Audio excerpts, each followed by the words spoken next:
ang pag-usapan po natin, imahen. Ayan. Kasi ito yung sabi mo, Brother Tony, pinakapangunahin sa mga Katolikong walang nalalaman sa Biblia.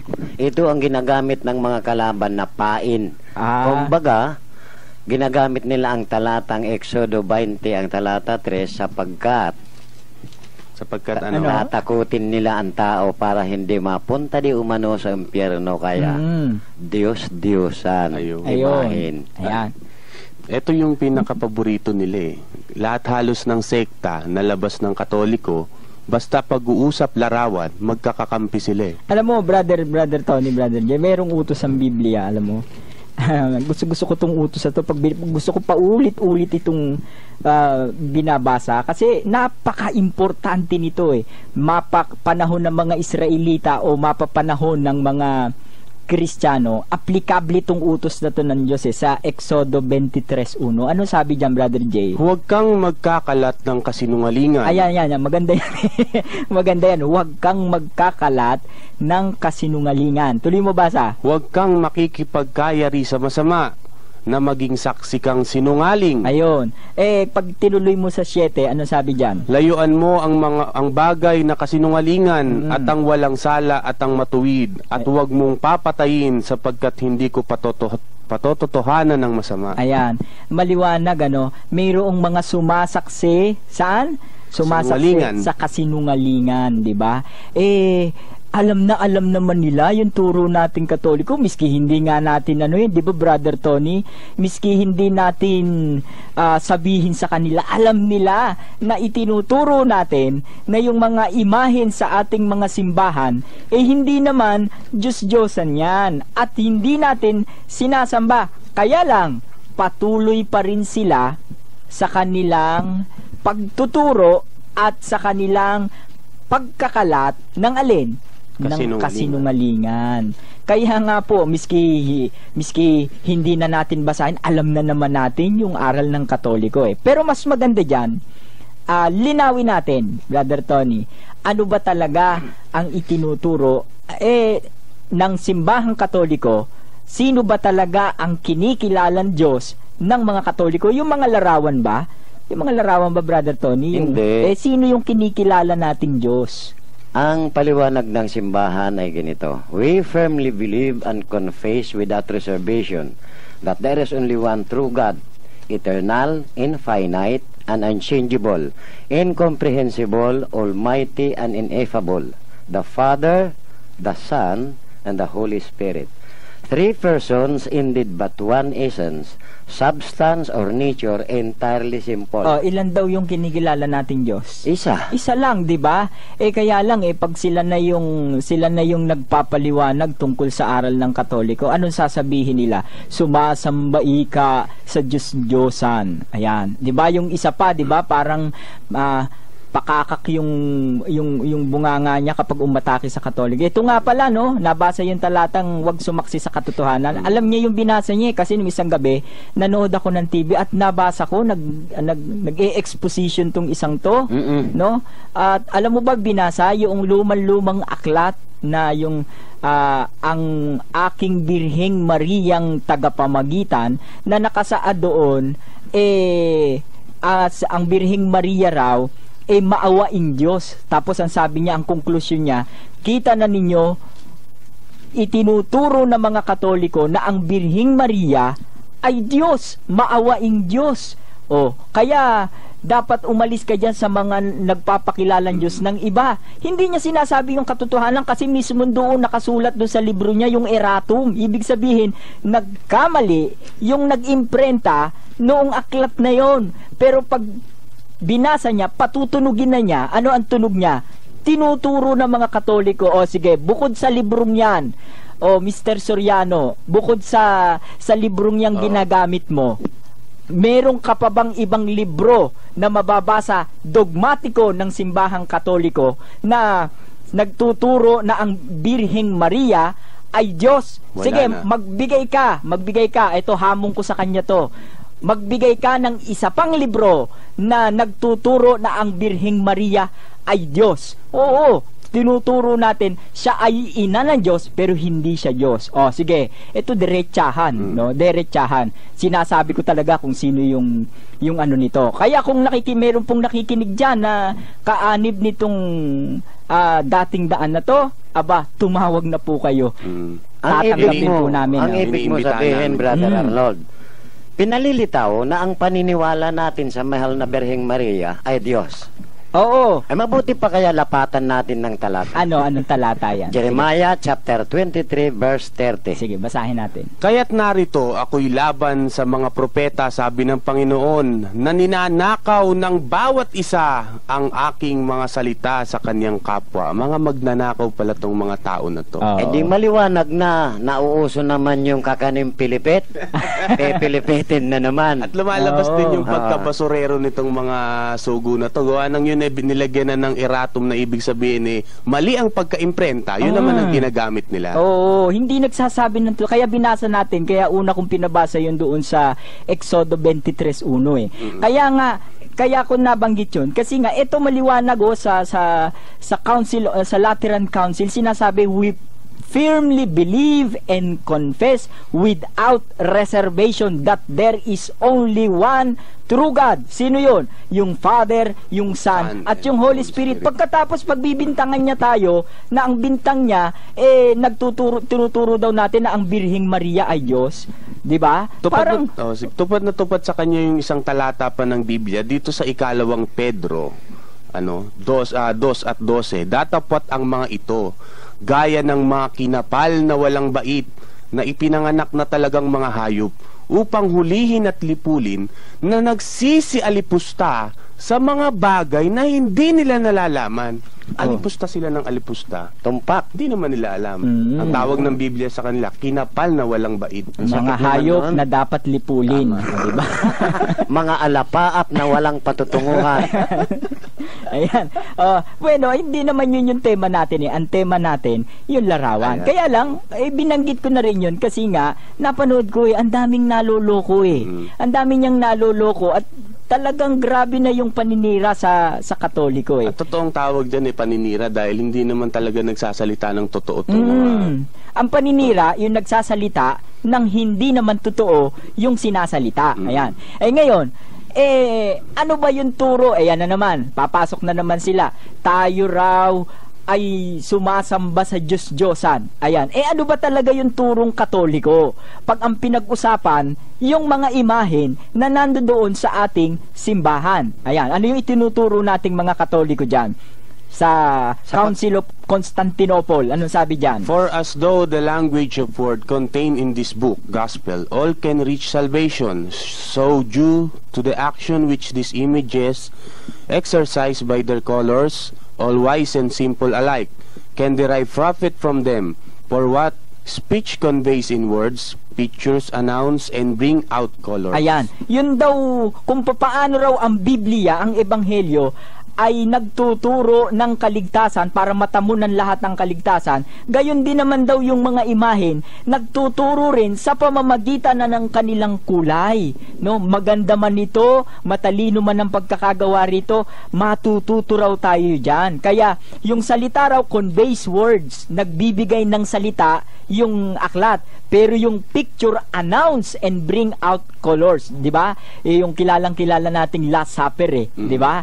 Pag tinignan mo 'yun pag unang tingin mo pa lang ano yung maiisip mo? Ito yung huling hapunan. Wala nagsasabi sa iyo, basta't nakita mo agad, yun agad ang pumapasok sa bahay sa isip mo. Ngayon, yun sa pagtuturo. Kaya yung mga napagkwentuhan nga natin, 'di ba Brother Jay? Napagkwentuhan natin yung tungkol sa yung mga nakalagay doon sa simbahan, 'di ba? Ano ba yung yung mga stained glass na yun pala ginawa para sa mga taong illiterate, yung bang hindi marunong magbasa. Kasi ang simbahan naman nag-iisip ng paraan kung papaano maitatawid yung pananampalatayang Katoliko na ibig sabihin hindi lang siya sa para mga sa mga marunong bumasa, ganon din sa para hindi marunong bumasa. Kaya pagtingin pa lang ng mga hindi marunong magbasa, alam nila ito rin yung nasa Biblia. Ito yung tinuturo at sinasabi nung pare. Yung sabi nga rito sa Council of Constantinople, di ba? Picture announce and bring out colors. Kaya nga, yung mga larawan, nagtuturo yan eh. Sa pagtuturo, magagamit, alam ko may atake dyan to itong kampo ni Eliseo Soriano eh, di ba? Meron siyang atake dyan eh, nagtuturo raw yung mga larawan. Ano yung talatang ginagamit niya dyan, Brother Yung Jay? sa Habakuk, basahin mo nga. 2 at 2, ito ang nakalagay, na nagtuturo ng kasinungalingan. Sige. Nagtuturo daw ng kasinungalingan Ang mga larawan. yung mga larawang inanyuan. Kaya ano daw ang matututunan natin? Oo. No, pag binasa niya yan, pag binasa na niya yan talata na yan, di tinatanggap na niya, no? Tinatanggap na niya na yung larawan nakapagtuturo. Ayan. Yun ang gusto kong marinig ulit sa kanya yon pag nanood ako ng programa niya eh. Gusto kong marinig ulit sa kanya yon. Pakibasa mo, Brother Jay. Dito sa 2:18, anong napapakinabang ng larawang inanyuan na yaoy inanyuan ng manggagawa niyaon na binubong larawan na tagapagturo ng kasinungalingan na tinitiwalaan na nag-anyo sa kanya? Ayan. O di nagtuturo raw ang atake niya, nagtuturo yung mga larawan ng kasinungalingan. Ang ganda, no? Di nakakapagturo pala, no? Tinatanggap niya. At ano yung tinuturo ng mga larawan? Kasinungalingan. O kung merong larawang nagtuturo ng kasinungalingan, syempre, meron ding larawang nagtuturo ng katotohanan. Pero teka muna, linawin muna natin yung issue. Nagtuturo pala yung mga larawan. Ang tanong, sa isang simpleng salita, sa sentido komun ng tao, saang university nagtuturo yung mga larawan ng kasinungalingan? Hindi, sakyan na nga natin eh. Sakyan na natin yung kanyang argumento eh. Kung yung kasi sinasabi natin, nakapagbibigay din naman ng aral yung mga larawan, di ba? O halimbawa, yan, pag nakita mo yung ibong kalapate, halimbawa may litrato ka ng puting kalapate, ano yung naiisip mo agad? Kapayapaan. Kapayapaan, o di ba? Kaya nagbibigay siya ng mensahe. Kaya ngayon, sinasabi niya, yun daw mga larawan nagtuturo ng kasinungalingan. Di sakyan natin, nagtuturo ng kasinungalingan. Kung nagtuturo ng kasinungalingan, di meron ding nagtuturo ng katotohanan. Hindi siya papayag niya. Kung merong nagtuturo ng katotohanan, ito hamon natin. Kahit ilaban niya ng debate, yan lang ang tema. Yung bang larawan, merong bang larawan na nagtuturo ng katotohanan? No, meron yung inanyuan, meron ba? Ayan, laban natin niya isang maginoong pagtalakay naman, hindi kagaya ng murahan. Kasi mahilig kasi itong mga to sa murahan eh. Ngayon, pero hindi natin ibibigay yan. Hindi natin ibibigay ngayon yan eh. Dinaanan lang natin ng konti. Ngayon, kapag sumasamba naman tayo, gumagamit tayo ng larawan. Tandaan po ninyo mga kababayan, hindi po kami sumasamba sa larawan. Ang ginagawa po natin, lalo na sa ating mga Katoliko, ginagamit natin ang larawan sa pagsamba. Ayan. Ginagamit natin sa pagsamba yung larawan. Ano ang turo natin dyan? Dito naman sa Konseho ng Trento. Anong sabi dyan? Sa pagsamba, ganito ang sinasabi. Father, the images of Christ and of the Blessed Virgin Mother of God and of other saints are to be kept and preserved in places of worship especially, and to them due to honor and veneration is to be given, not because that there is in them anything divine or any power for which they are revered, nor in the sense that something ensued from them, or that a blind trust in put in images, as was done by the Gentiles, hopeless their hope in idols. Psalm chapter 135 verse 15 following. But because of the honor which is shown to them, it is referred to the original subject which they represent. Thus, through the images which we kiss and before which we kneel and uncovered our heads, we are adoring Christ and venerating the saints whose likeness these images bear. General Council of Trent, Session 25, Decree on Invocation, the Veneration and of Relics and Saints on the Sacred Image, 1563. Ayun. Ang maliwanag yung tinuturo natin Hindi natin sinasamba yung larawan, hindi natin itinuturo na doon sa larawan may kapangyarihan. Di ba maliwanag? Malinaw na malinaw. Oh, malinaw na malinaw. Walang kapangyarihan yung larawan. Na sabi rito sabing gano'n, veneration is to be given not because that there is in them anything divine or any power for which they are revered, nor in the sense that something is sought from them. Hindi sa kanila nanggagaling kagaya ng ginagawa ng mga hintil. But because, ang sabi, but because the honor which is shown to them is referred to the original subject. Yung paggalang na ginagawa natin doon sa mga larawan, hindi doon sa mga larawan, kundi doon sa mga may-ari ng larawan. Halimbawa, larawan ng Panginoong Hesukristo. Sino yung sinasamba natin? Yung larawan ba? Ang Panginoong Hesukristo. Kaya nga nagtataka ko, alam nila to Ilang beses na nating paulit-ulit yan kaso ang problema nila, gagamit sila ng referensya laban sa atin. Ang ginagamit na referensya, ginagamit ito ng datindaan, ginagamit ito ng Iglesia ni Cristo. Itong Catechism of Christian Doctrine dito sa page 87. Ano ang sabi dyan doon sa Catechism? We worship holy images. We should have, particularly in the churches, images of our Lord and also the Blessed Virgin and the saints, and we should pay them due honor and veneration. Pag binasa mo yung pasugo nila at isasali nila yan, sasabihin nila, magbibigay sila ng konklusyon, kita na ninyo, iniuutos ng Katoliko na sambahin daw yung mga larawan. Ngayon, ang sentido nila ro sa salitang worship, sambahin. Kasi ewan ko kung alam nila, dalawang bagay lang yan maaaring alam nila na yung salitang worship equivocal, o hindi nila alam, o nagsisinungaling sila, tatlo pala, no? Hindi nila alam, no? Na equivocal pala yung worship. Pangalawa, nagsisinungaling sila. O, dalawa lang ulit. Nagsisinungaling sila. Pero kung babasahin po ninyo, nandun na naman yung sagot Kasi pag sinabi nating worship of adoration, referido yon sa Diyos. At hindi natin ginagamit sa iba yung kundi sa Diyos lang. Pero meron tayong tinatawag na worship of veneration. At yung ginamit po nilang Catechism of Christian Doctrine, andun na naman yung sagot O ang sabi ro, we should have, particularly in our churches, images of our Lord, as also of the Blessed Virgin Mary and the saints, and we should pay them due honor and veneration. Ano raw yung worship na tinutukoy dito? Veneration Ngayon, pag isinali nila yan, babaluktutin nila yan, sasabihin, kita mo na, pinasasamba nilang sambang tulad sa Diyos. Aba naman kayo, mag-isip-isip nga kayo, baka mukhang nagsisinungaling na kayo, nagtuturo pa naman kayo ng Biblia. Hindi lang muka, nagsisinungaling na talaga. Nagsisinungaling na talaga.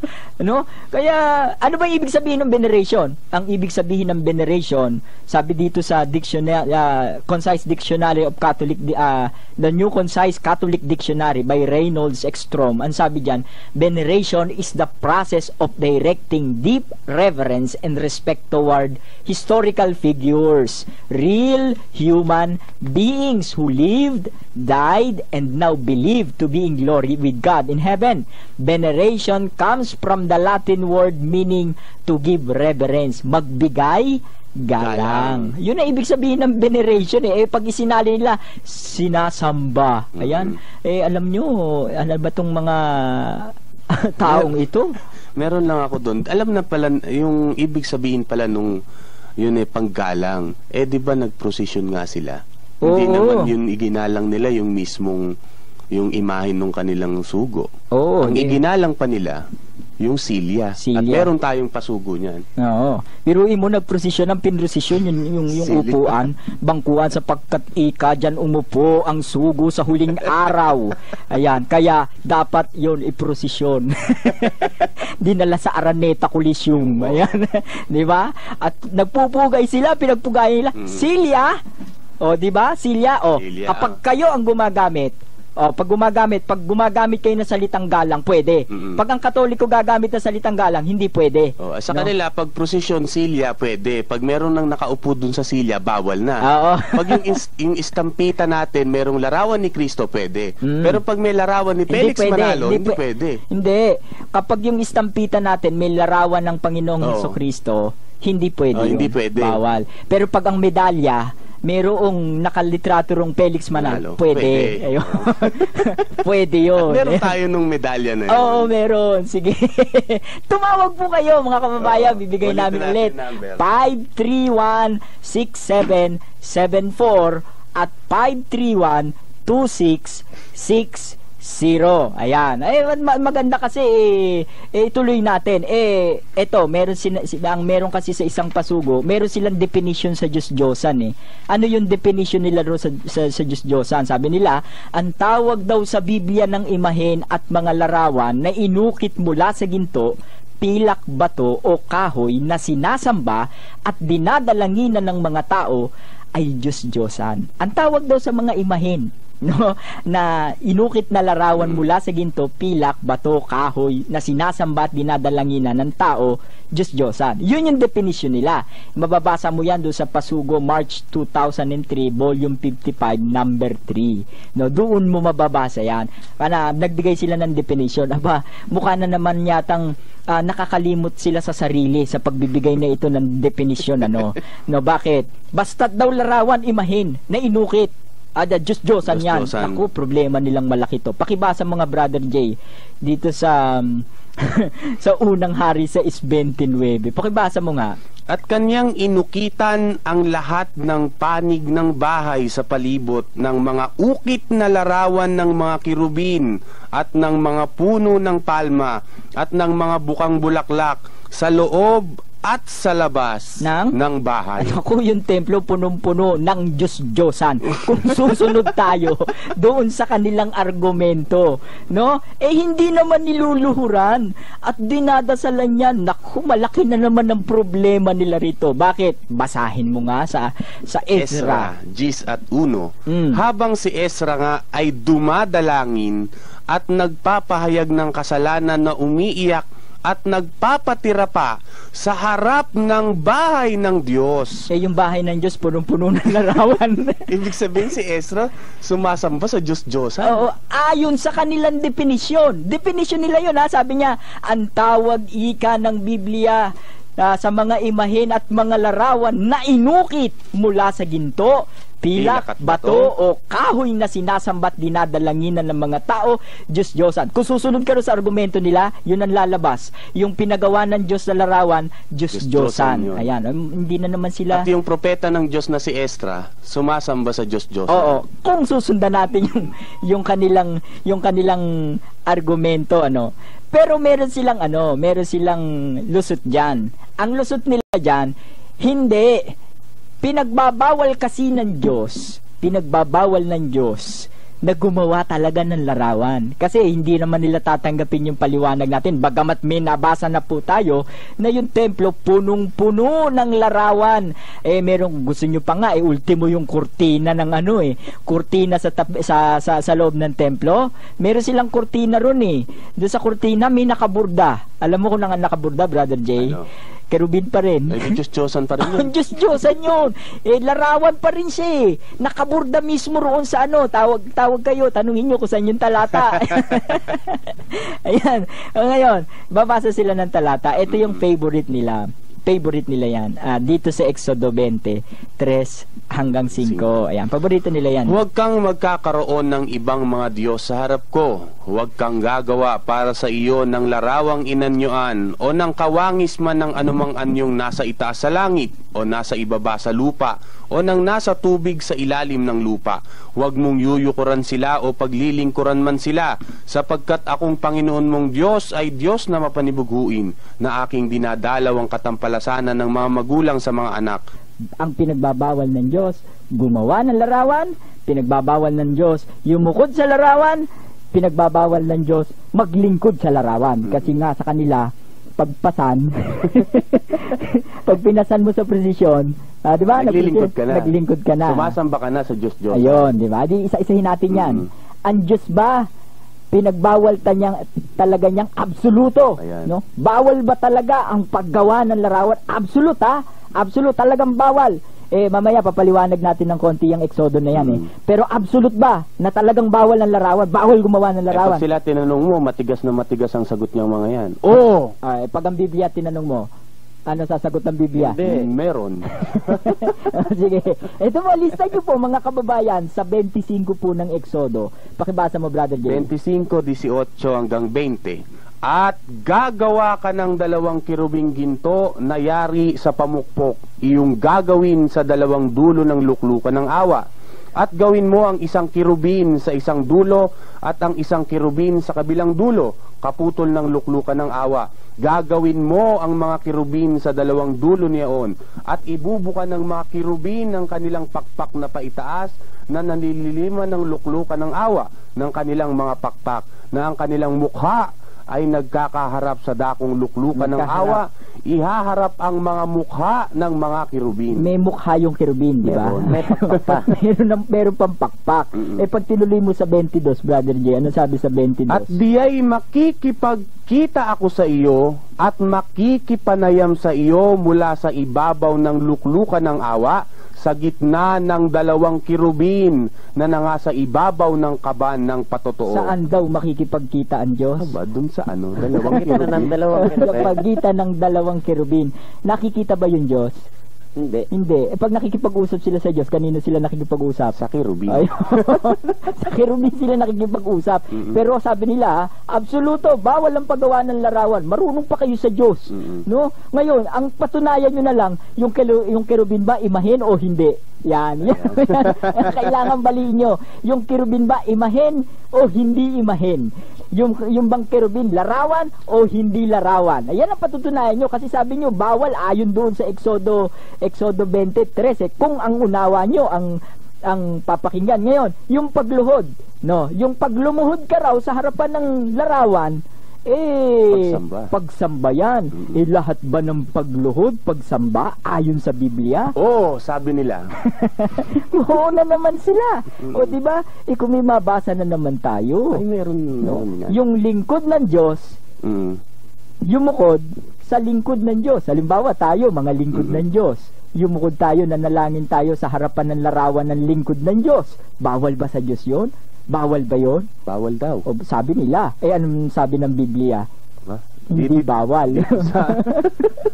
Hindi bawal.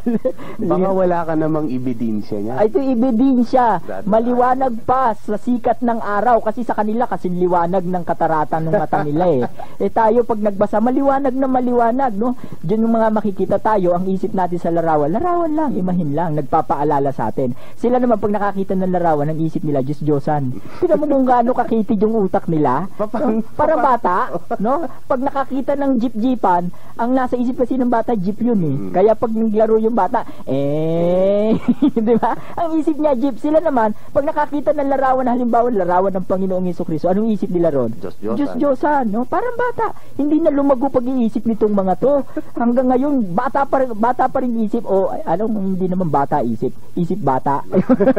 Tsaka meron pa siyang pinupunto diyan, sinasabi daw ng Biblia, pag bawal gumawa ng larawan, kaya lahat ng larawan bawal. Nagpagawa ang Diyos, hindi bawal. Bawal naman luhuran. Ayan, bawal luhuran, yung lingkod ng Diyos. Sige, basahin mo, Brother J. Kanina kasi yung binasa mo na yung sa pagluhod yung unang-una natin, di ba? Bumasa ka kanina si Ezra. Di ba? Lumuhod doon sa harapan ng mga larawan. Nabasa na natin yung meron ng lumuhod sa harapan nung larawan, yung mga inukit na larawan. Meron na tayong nabasa noon ang niluluhuran naman natin, hindi yung mismong ipinagawa ng Diyos yung lingkod ng Diyos. Kasi ba, si Santo Tomas, sino pa? Mga santo natin, lumuluhod tayo doon, mga lingkod ng Diyos. San Pedro, San Juan. Pwede ba yun? Nalumuhod ang isang lingkod ng Diyos para magbigay galang sa isa pang lingkod ng Diyos. Pakibasa mo nga yan, Brother Dito Jay. sa unang Hari 1:23, at kanyang isinaysay sa hari na sinasabi, narito si Natan na propeta. Teka, propeta yan Hindi basta-basta yan, propeta yan. At hindi ito bula ang propeta. Totoong propeta yan. Ano sabi? At nang siya'y dumating sa harap ng hari, siya'y yumukod ng kanyang mukha sa lupa sa harap ng hari. At sinabi ni Natan, Panginoon ko, o hari, iyo bang sinabi si Adonia ay maghahari pagkamatay ko at siya'y uupo sa aking luklukan? Napansinin mo, si Natan na propeta, hindi lang basta't lumuhod, kasi tayo lumuluhod 'di ba? Lumuluhod tuwid, erect yung katawan, 'di ba? Pag lumuluhod tayo. Ito si Natan na propeta, lumuhod sa harapan ni Haring David. No, paano yung luhod niya? Yung mukha niya nasa lupa, nakasubasub talaga. Mas matindi roon sa pagluhod na ginagawa natin. Propeta to, no? Sa atin luhod lang. Sa kanya naman, luhod na luhod. sa kanya naman, yung sa mga nagtuturo naman, bawal lumuhod sa lingkod ng Diyos. Kasi babasa ng talata yun sa Apokalipsis. Huwag mo akong luhuran, anya, sapagkat ako'y tao rin katulad. Tama po yung talata. Sabi doon sa talata, kasi naman lumuhod naman kasi naman tong si Apostol Juan at sinamba yung anghel kagaya ng pagsambang ukol sa Diyos. Ito naman, pagsambang galang, yung tinuturo nating mga Katoliko, sasabihin na naman niya, meron ka ba mababasang pagsambang galang? Meron po. Ito, paggalang, ito ginawa ni David. Pero, ang punto natin dito, pwede kang lumuhod sa harapan ng lingkod ng Diyos nang hindi mo siya sinasamba. Kaya po pwede. Mamaya meron tayo niyan, yung pagsambang galang. Meron yan. Ngayon, ito naman. Binubuhat nyo ika, pinapasan ninyo, pinuprosesyon ninyo, pinupunasan ninyo, sinasabitan nyo ng bulaklak. Ang ganda nga niya argumento na yan. Ako tuwan-tuwa ko dyan. Kaya sinasamba ninyo. Halimbawa, tatanungin kita. Ang pagsasabit ba ng bulaklak? Ayan. Ang pagsasabit ba ng bulaklak pagsamba? Oo. Yung bang pagpapasan para sa prosesyon pagsamba? Oo. Yung bang pagpapahid sa larawan pagsamba? Oo. Ikaw ba sumasamba? Oo naman. Ikaw ba'y nagpupunas at nagsasabit at nagbubuhat ng larawan? Hindi, di ba? Hindi ka sumasamba. Ibig sabihin, hindi itong mga tao to, hindi sumasamba. Di ba? Hindi sila sumasamba. Ngayon, paglilingkod ba yon? Paglilingkod, kasi pag ginawa mo raw sa larawan, yung larawan ang pinaglilingkuran mo. Pag pinaglingkuran mo yung larawan, sumasamba ka sa Diyos-Diyosan, ayan na naman sila. Hindi na naman sila nagbabasa ng Biblia. Bakit? Kasi sa Biblia, yung mga tunay na lingkod ng Diyos, alam mo, naglingkod sila roon sa larawan. Sa larawan sila naglingkod. Pinaglingkuran nila yung larawan, pero yung paglilingkod nilang yon, referido, hindi doon sa larawan, kung hindi doon sa nagpagawa nung larawan. Meron ba tayong mababasa noon na naglingkod sa larawan, yung lingkod ng Diyos? Meron naman. Saan? Dito sa Hebreo 8, 5 patuloy. Ang kinauuwian nga ng mga bagay na aming sinasabi ay ito. 5, na naglilingkod sa anyo at anino ng mga bagay sa kalangitan, gaya naman ni Moises na pinagsabihan ng Diyos nang malapit nang gawin niya ang tabernakulo, sapagkat sinabi niya, ingatan mo na iyong gawin ang lahat ng mga bagay ayon sa anyong ipinakita sa iyo sa bundok. Datapwat ngayoy kinamtan niya ang ministeryong lalong marangal, palibhasay siya na may tagapamagitan sa isang tipang lalong magaling na inilagda sa lalong mabubuting pangako. Ito na yung sa 6 kay Kristo na yan. Yung sa 5, sabing ganon, nangaglingkod, sabi pag tinaas mo pa yung basa. Kaya ito kahit pa ikut-ikutin mo yung talata yun at yun ang lalabas kasi sabi sa 4, di ba, kung siya ngay nasa lupa ay hindi siya saserdote, si Kristo yung tinutukoy sa anumang paraan, palibhasay mayroon nang nagsisipaghandog ng mga kaloob ayon sa kautusan. Yung mga saserdote, ano yung ginagawa ng saserdote? Nanangaglilingkod sa anyo at anino ng mga bagay sa kalangitan. Saan naglilingkod yung mga saserdote? Sa anyo. Sa larawan, sa ibang salin, pag ginano mo yan. Ano sabi ro sa English version? Worship the image. Diba? Diba? Bino-worship nila yung imahen ng nakinopya sa langit, no? Sige, bumasa kayo ng ibang salin para matuto naman kayo, no? Hindi kayo natututo, hindi lumalago yung inyong pananampalataya. Hanggang ngayon, ang tingin nyo sa larawan, Diyos-Diyosan, no? Hindi lumalago yung pananampalataya nyo. Kaya nga, pag sinabing paglilingkod, kung susunod kami sa argumento ninyo, abay mga tunay na lingkod ng Diyos, naglingkod sa larawan. Ang pinaglilingkuran yung larawan, pero hindi po turo ng Katoliko yan. Ngunit, Brother Harold, may tanong ako dyan. Nagagalit ba ang Diyos kapag ginagawa natin yung worship of veneration doon sa mga santong kinikilala natin na mga lingkod ng Diyos na pinili ng Diyos? Ang sagot ay hindi nagagalit ang Diyos. Bakit? Brother J, pakibasa sa Hebreo 6:10. Basahin mo, Brother J. Dito sa Hebreo 6 at 10. Sapagkat ang Diyos ay hindi liko upang limutin ang inyong gawa, at ang pag-ibig na inyong ipinakita sa Kanyang pangalan sa inyong paglilingkod sa mga banal at hanggang ngayon nagsisipaglingkod kayo. O maliwanag, ang paglilingkod sa mga banal, ibig sabihin, yung mga naunang Kristiyano na mga pinatay dahil kay Kristo, kung ilagay natin sa ating alaala ang kanilang pagkamartir, hindi naman masama paglingkuran yan ayon sa Biblia eh. Biblia mismo ang nagpapaliwanag. Pero sa kanila, basta't naglingkod, sumamba. Kaya ay tung sumulat na sulat sa mga taga-Ebreo, abay nagtuturo ito sumamba sa mga banal. Sa mga banal. Kung susundan natin yung argumento nitong mga nagtuturo nitong sekta ng relihiyon na to. Pero itong mga naglingkod sa mga banal, na pag sinundan natin yung argumento nila, sumamba sa mga banal, maliligtas pa rin itong mga to, sabi dun sa talata. Ayun kung hindi ko ang Diyos. Oo nga. Pag sinabing ang Diyos hindi liko, ang Diyos ay matuwid. Kaya nga sinasabi natin, unawa, matuto naman kayo mag-isip. No, matuto naman kayong mag-isip at yung mga nahuhuli naman yan, yung mga nalalambat nila, aba, kayo naman, mag-isip-isip na kayo. pero Brother Arnold, palagay ko kahit iduldul natin ang kasagutan na tama, sapagkat yun ang kanilang pangunahing aral ng panlalansi sa mga taong walang nalalaman sa Biblia, gagawin at gagawin pa rin. Ngunit, hindi naman lahat, hindi ko nila lahat sa mga kalabang Katoliko, may nagsasabi din naman ng totoo. Aba, mayroon. Mayroon. May Sino nagsasabi naman? ng totoo. Ito ay itong kuntinata ito, tawagin natin street boys na pinagkokopyahan din ng ibang sekta na tumutulig sa atin hinggil sa larawan. Sa kanilang aklat na organisado upang ganapin ang ating ministeryo. Ano? Sa pahina Ano yan? 84. Ano Dito yan? sa kanilang aklat, organisado upang ganapin ang ating ministeryo. Ayan. Sa pahina 84, ganito ang nakasaad. Sapagkat itinuturo ng mga Romanong emperador ang pagsamba sa mga Diyos-Diyosan at maraming tao ang alipin na takot sa mga idolo. Yun. Katotohanan naman.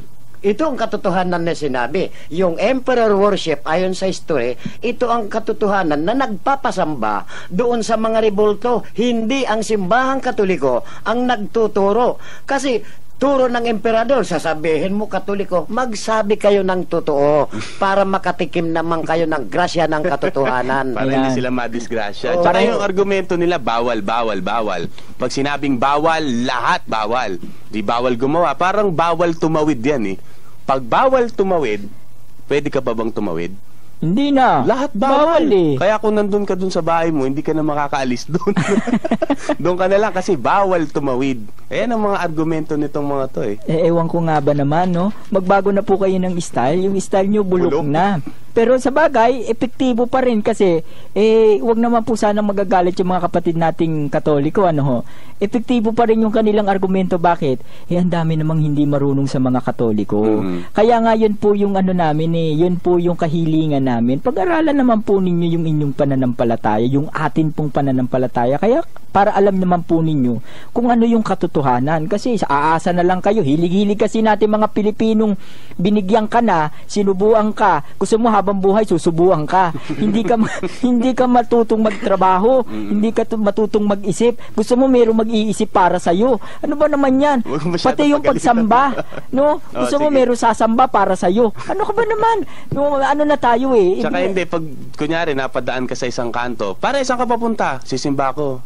Pakidasal mo na rin ako. Yun nga, ang hilig-hilig natin sa ganun eh. Pag-aralan naman po ninyo yung inyong pananampalataya nang hindi naman tayo napupulaan ng mga ganyang klaseng tao. Pero ito, no, itong isang bagay, meron silang isang ang pag-akala nila pinakamatibay sa lahat eh. Babasa yan ng talata 4:25. 5 ba yun? 25-24 ng Juan.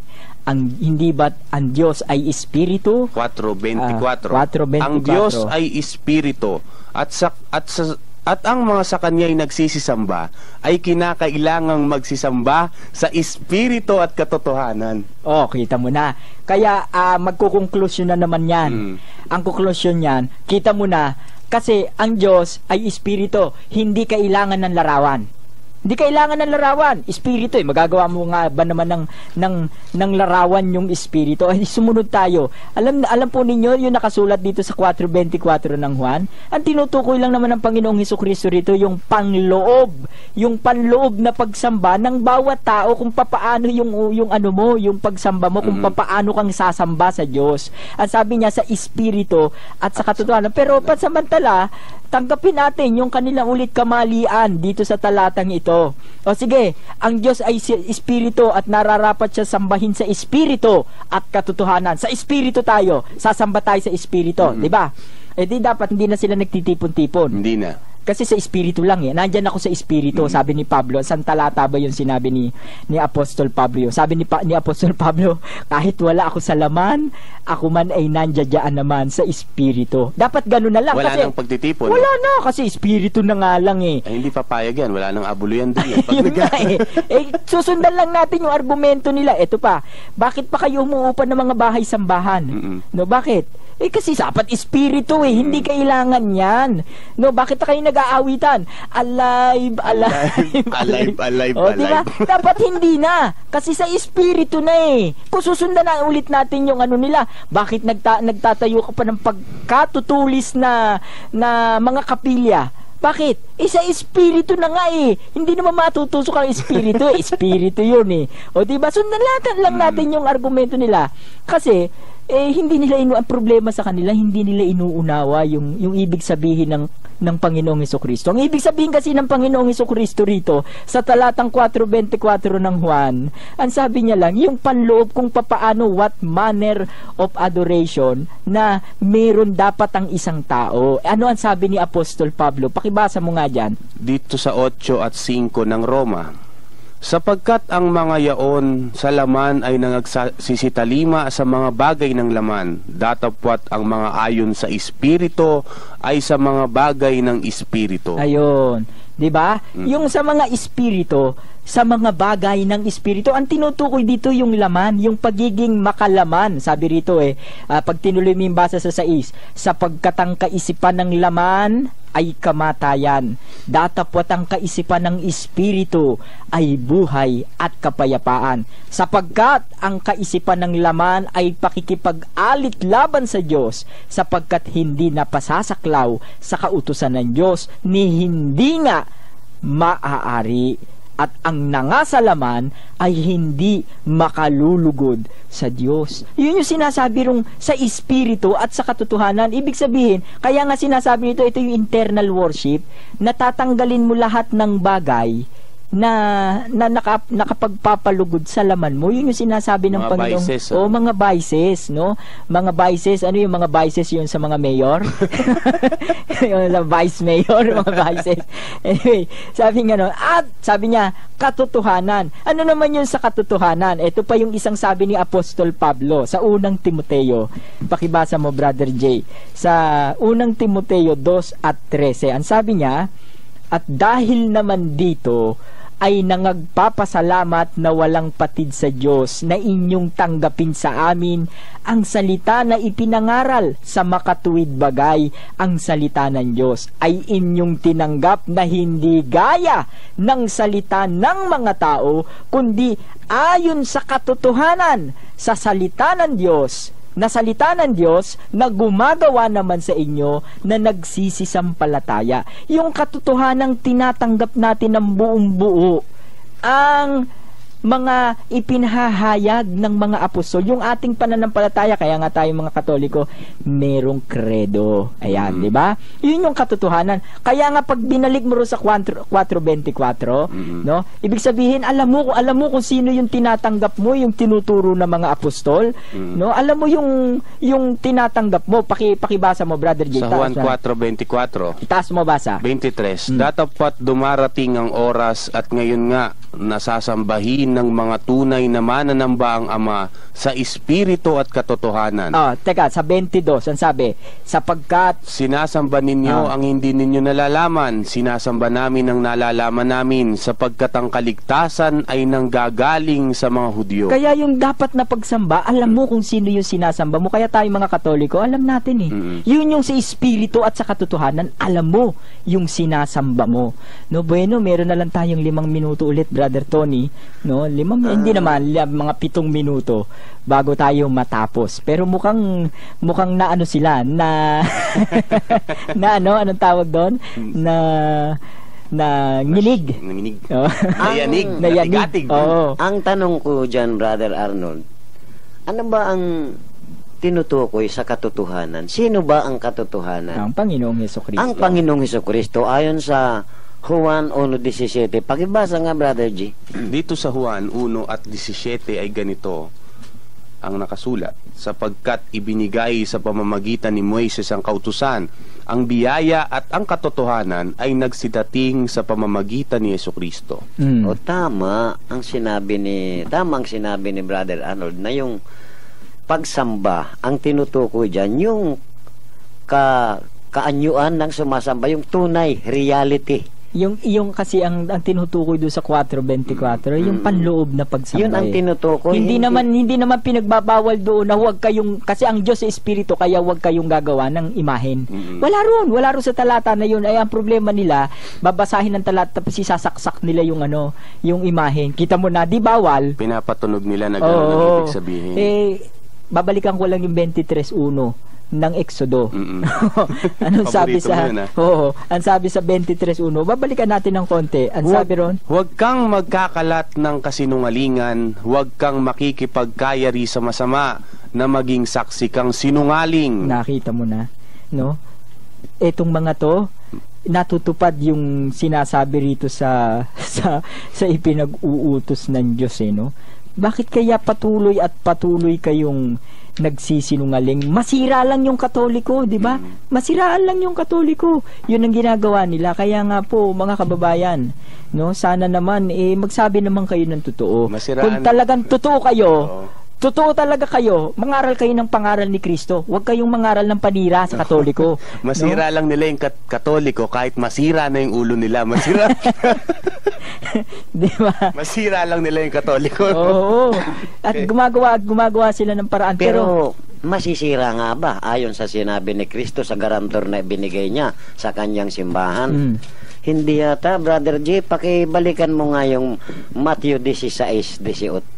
16:19. At sinasabi ko naman sa iyo na ikaw ay Pedro, at sa ibabaw ng batong ito ay tatayo ko ang aking iglesia, at ang mga pintuan ng Hades ay hindi magsisipanaig laban sa kanya. Maliwanag, mga kapatid namin tagapakinig, si Kristo ang gumarantor dyan, na kahit ang pintuan ng impyerno ay hindi mananaig laban sa iglesyang ito. Bakit kaya? Alam kaya ng Panginoon? Brother Tony, ibig mo ba sabihin sila yung pintuan ng impyerno? Hindi. Abay, sino pa nga ba? Sila yung nandito sa 2 Korinto 11 at 13:14. Ano? Sapagkat ang mga gayong tao ay mga bulaang apostol, mga mandarayang manggagawa, na nagpapakunwaring mga apostol ni Kristo, at hindi katakataka sapagkat si Satanas man ay mapagkunwaring anghel ng kaliwanagan.